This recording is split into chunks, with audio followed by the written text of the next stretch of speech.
The White House presses Ukraine and Russia to make progress on a peace deal following President Trump and Vladimir Zelensky's one-on-one meeting on the sidelines of the Pope's funeral. I see him as calmer. I think he understands the picture. And I think he wants to make a deal. I don't know if he wants to make a deal. I think he wants to make a deal. The Treasury Secretary Scott Bessent casts doubt over the president's claims that talks with China are underway, saying he's unaware whether Trump and Xi Jinping have spoken.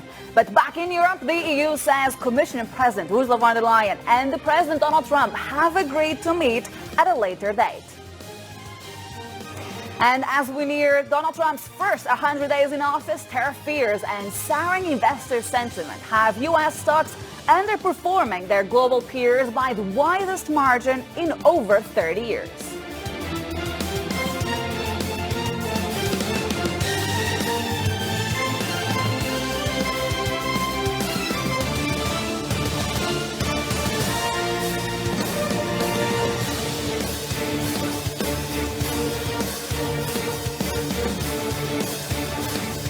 Very good morning, everyone, and welcome to Europe Early Edition. We are a brand new show on CNBC where we'll be taking a closer look at the stories that matter to Europe.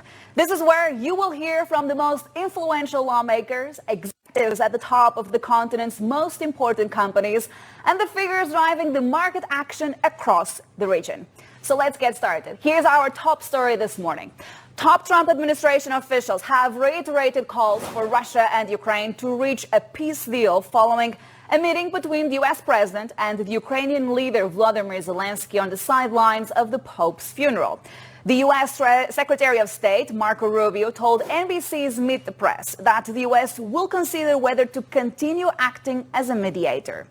Trump and Zelensky met one-on-one over the weekend, the first such encounter since their Oval Office clash back in February. The White House called the meeting productive, while Zelensky tweeted that it has the potential to become historic. He held talks with a slew of leaders over the weekend, including the French President Emmanuel Macron, who said Ukraine is ready for an unconditional ceasefire. And as Trump pushes for peace, one point of tension has been the fate of Crimea, the territory annexed by Russia back in 2014, as you remember. Trump has broken with the precedent of previous administration, saying it will stay with Russia as part of the peace deal, while Zelensky has insisted that Ukraine will not legally recognize its occupation. But Trump suggested yesterday that this may no longer be the case. Ready to give up Crimea, do you think, Mr. President? Oh, I think so, yeah. Look, Crimea was 12 years ago. That was President Obama. They gave it up without a shot being fired. So don't talk to me about Crimea. Talk to Obama and Biden about Crimea. I was just wondering what Zelensky thought. And remember, this is Biden's war. This isn't Trump's war. I came in to try and solve a problem. And the problem is so many people are being killed. I'm pleased to say that this morning we're joined by Oleksiy Goncharenko, an independent member of the Ukrainian parliament. Oleksiy, good morning and great to have you on the show. First and foremost, I'd just like to get your thoughts on this back and forth between the United States and Ukraine at this stage. Of course, the meeting over the weekend was very important between the two presidents, really. But I would like to understand what information has actually been given to Ukrainian lawmakers about how successful or not was the actual conversation between the two leaders. Hello, we don't have any official information or unofficial for the moment. From what we hear publicly, it was really successful. And the comments of President Trump after this meeting, when he finally put pressure on Putin, when he said that he can go to really serious sanctions against Russia, secondary sanctions, banking sanctions, which he mentioned, it's a good sign because the only obstacle to peace is Russia and Putin because he doesn't want peace.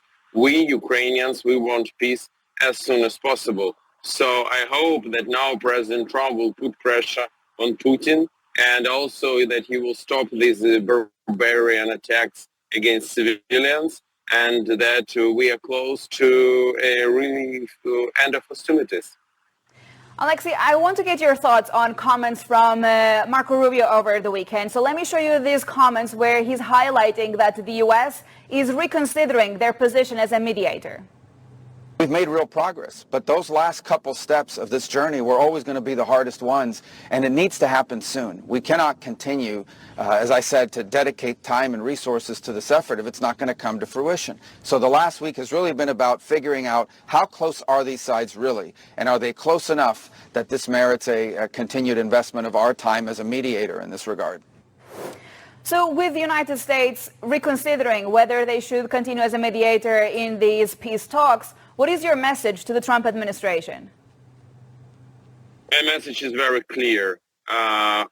Ukraine wants peace, and it is easy to get the deal done. The only thing which is needed is to leverage Russia. And the United States has all the instruments needed, absolutely everything. Russia is very vulnerable economically, and more sanctions will put them in the situation where they can't say no, they can't refuse to a deal. That should be done.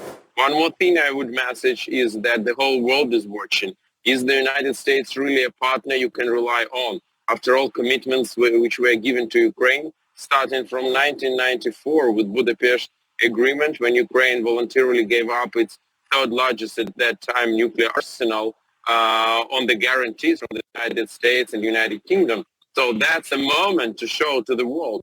Because in other case, the message to the world will be next. You can't rely on the United States. The United States is not a partner you can count on. And if you want to have security, go nukes.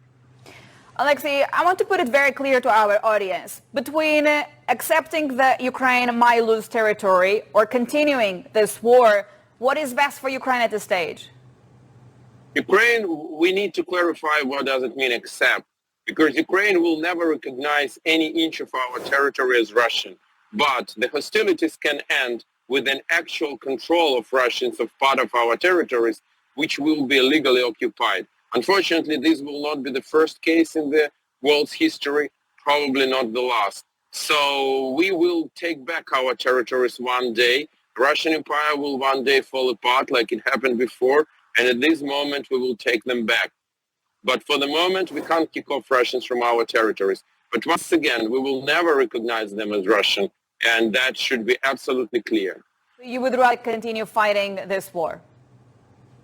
We don't want to continue to fight. We are ready to stop the war, to have peace, but we will not recognize our territories as Russian. By the way, it's not just for Ukraine, it's the whole world is interested in this, because it's the answer on the question, does international law exist or not? That's it. How concerned, however, are you if the United States actually walks away from these conversations and actually cut all the aid to Ukraine as well? That would be a catastrophic, terrible scenario, as I already told you, not just for Ukraine, but I think for the United States too, because it will be the end of global leadership of the United States. But I hope it will never happen. And I hope that, and I really believe that President Trump can leverage a deal which will stop hostilities. That's the main thing we need. And then the conflict will be in reality frozen. And we don't know for how long. I hope for a long time. I hope we will receive security guarantees which will deter Russia from attacking us again. That's the best scenario we can receive today. Oleksiy, we appreciate your time today. That was Oleksiy Goncharenko, member of the Ukrainian parliament. Time now to get a check on how Europe is expected to open in a couple of hours' time. Let's get a check on how European futures are shaping up.